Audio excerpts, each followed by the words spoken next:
Les travaux avancent dans ce chantier à 45 km du Caire. Voulu par les autorités égyptiennes, c'est une toute nouvelle capitale qui s'apprête à sortir des sables du désert. Au programme, hôtel de luxe, quartier résidentiel huppé, un aéroport moderne et une tour de 345 mètres. Le quartier gouvernemental devrait quant à lui abriter le palais présidentiel, le Parlement, 32 ministères et plusieurs ambassades. Nous avions un rêve très urgent de sortir à l'extérieur de la capitale administrative et à l'extérieur du Caire. Et en ce moment, nous sommes en train de réaliser ce rêve. La nouvelle capitale est censée être opérationnelle dès 2019 et accueillir progressivement plus de 6 millions d'habitants. Les autorités disent vouloir répondre au surpeuplement du Caire, connu pour ses embouteillages.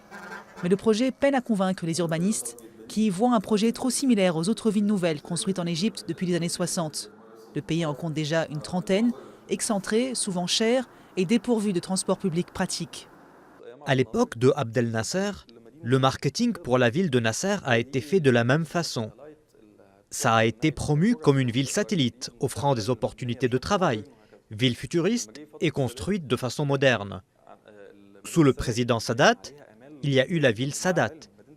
La planification de cette ville était magnifique, mais malheureusement Sadat est mort et les gens ont eu peur. La ville était en son nom et après sa mort, plus personne ne voulait s'y impliquer. Sous le président Moubarak, il y a eu l'idée du nouveau Caire. 4 millions d'habitants devaient initialement peupler le nouveau Caire, une ville construite au début des années 2000. Mais seulement 1,5 million y vivent actuellement. Si pour certains la nouvelle capitale confine à de la propagande politique, les autorités y voient un projet nécessaire et avant-gardiste. Nous allons avoir recours à tout ce qui est moderne, dernier cri, en termes de planification, de design, de technologie et d'informatique. Dans la nouvelle capitale, de nouveaux services seront disponibles pour tous les habitants. Ce sera donc une ville intelligente.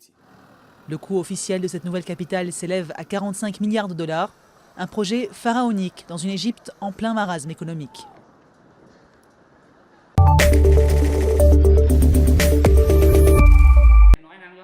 Enfermés, en manque, ces toxicomanes sont en sevrage dans l'un des centres de désintoxication obligatoires du Vietnam.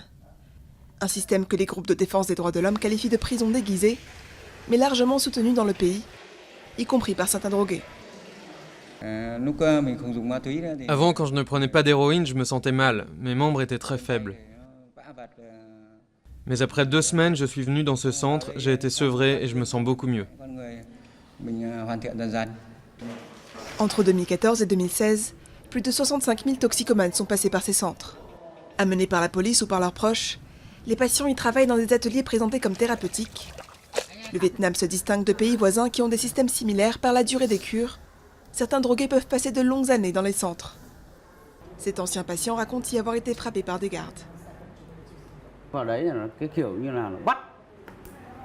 Pour eux, on est des chiens. Ou même pire, parce que les gens aiment les chiens. On n'avait aucun droit. On n'avait même pas le droit de manger ou de parler.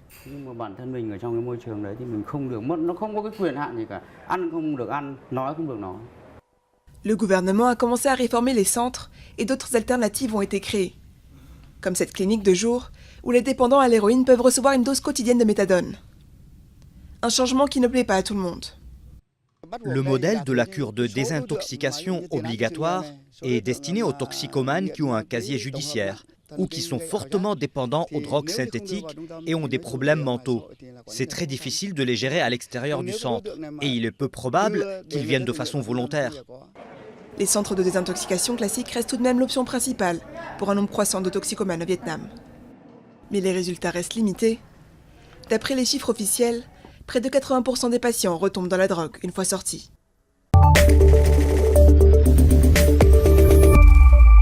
Bigon, comme dans plusieurs capitales africaines, la révélation d'une chaîne étrangère sur la vente des migrants noirs sur le marché d'esclaves en Libye a soulevé une vague d'indignation. Dans la commune de Pobou-Bigon, certains vont même jusqu'à dénoncer la passivité des dirigeants africains face à ce qu'ils qualifient de drame humain. Nos dirigeants africains sont complices de ce qui est en train de se passer en Libye. Nos responsables africains sont tous coupables de ce qui est en train de se passer en Libye. Je me rappelle, comme c'était hier, vous vous souvenez de Charlie Hebdo en France. Un 20 novembre 2015, J'ai vu les députés ivoiriens en train de marcher au plateau parce que des Français sont morts. Ah, honte! Des Ivoiriens, des Africains sont en train de mourir en Libye. Où sont nos députés?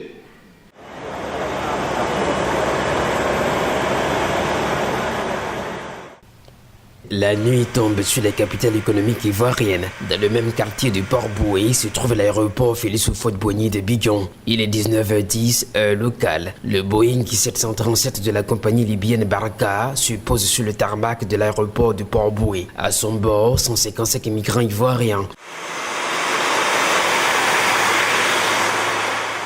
2 jours plus tard, 166 migrants retrouvent à leur tour le sol ivoirien. En espace de 2 ans, ce sont environ 1300 migrants ivoiriens en situation de détresse dans plusieurs pays du monde, notamment au Gabon, en Angola et en Libye, qui ont bénéficié du soutien des autorités ivoiriennes pour regagner la Côte d'Ivoire. La dernière opération en Libye a été conjointement menée par le gouvernement ivoirien, l'Union européenne et l'OIM, l'Organisation internationale de la migration. Diane fait partie de ces miraculés, sauvés des marchands d'esclaves de Libye, devenus un enfer sur terre après la mort de Muammar Kadhafi. C'est parce que je n'avais rien à faire ici que je suis allée en Tunisie pour aller me chercher. Je ne faisais rien. C'est pourquoi je suis allée. J'ai 4 enfants. Leur papa ne vit pas. C'est comme ça que je suis allée me chercher. Ils se considèrent tous comme des naufragés. Pour éviter d'être stigmatisés, certains ont choisi de cacher leur visage, aveuglés par la quête de l'Eldorado qui finalement, pour la plupart, auront compris qu'ils se trouvent en Côte d'Ivoire. La situation est tellement difficile, elle est complètement difficile, parce que nous rentrons avec les larmes dans les yeux, parce que la façon dont les Libyens traitent certaines personnes, on dirait les moutons. Une semaine après son retour, nous retrouvons Diane dans son quartier de Yopougon-Niangon à Abidjan. Dans ce quartier, où le taux de chômage chez les jeunes semble élevé, la piste du départ n'est pas négligée, malgré ces témoignages et ces scènes d'horreur rapportées par ces migrants. Bon, je le comprends, mais c'est risqué aussi la vie. Ça, je le comprends. Tu n'es pas obligé d'aller dans notre pays pour réussir. Ici, il y a même la richesse. On n'a pas besoin de souffrir ailleurs. Ici, on peut souffrir pour s'en sortir. Pour Diane, pas question de reprendre ce chemin, même si elle sait qu'il lui sera difficile de se trouver une voie dans ce quartier pour répartir à zéro. Mais le défi semble réalisable au regard des efforts loués par l'État du Côte d'Ivoire et l'Organisation internationale de la migration pour faciliter le retour de ces migrants dans leur famille.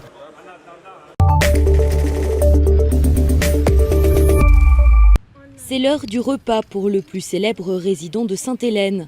Jonathan la Tortue est une véritable institution sur la petite île de l'Atlantique.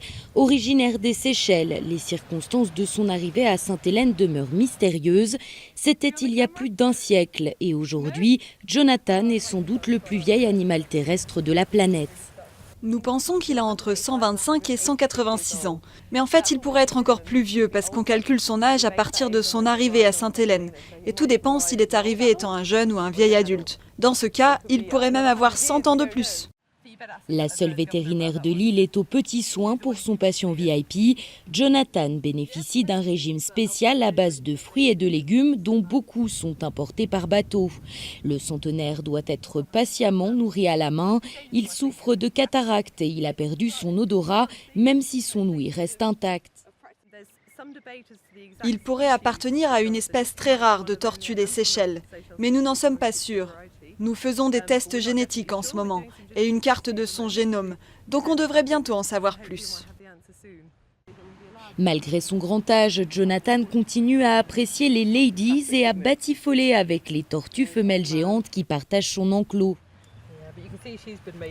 Lisa Phillips, le gouverneur de Sainte-Hélène, est aux premières loges pour observer les tortues qui s'accouplent bruyamment dans les jardins de sa résidence. Je l'ai déjà entendu dans son parc en train de passer du bon temps avec Emily. Je dois garder un œil sur lui quand ça arrive, car parfois les tortues peuvent tomber sur le dos dans ces moments-là. Donc je dois m'assurer que tout est fait dans un cadre protégé. Ce n'était pas dans la description de mon poste quand je suis devenu gouverneur. La presse locale surveille de près l'évolution de la santé de la vieille tortue.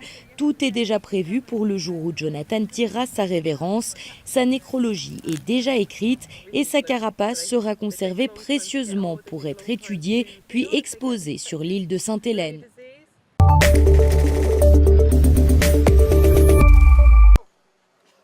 Ces plongeurs libanais ne sont pas venus admirer les merveilles de la Méditerranée. Armés de filets, ils ramassent les ordures qui s'entassent au fond de cette baie près de Beyrouth. Le Liban vit une crise des déchets depuis de nombreuses années que les autorités peinent à résoudre. Et la mer est souvent la destination finale de ces ordures en tout genre. On a organisé cet événement pour montrer comment les ordures affectent nos vies. On ne demande pas à tout le monde de venir plonger et ramasser des ordures. On veut que les gens réfléchissent chez eux à comment gérer leurs poubelles.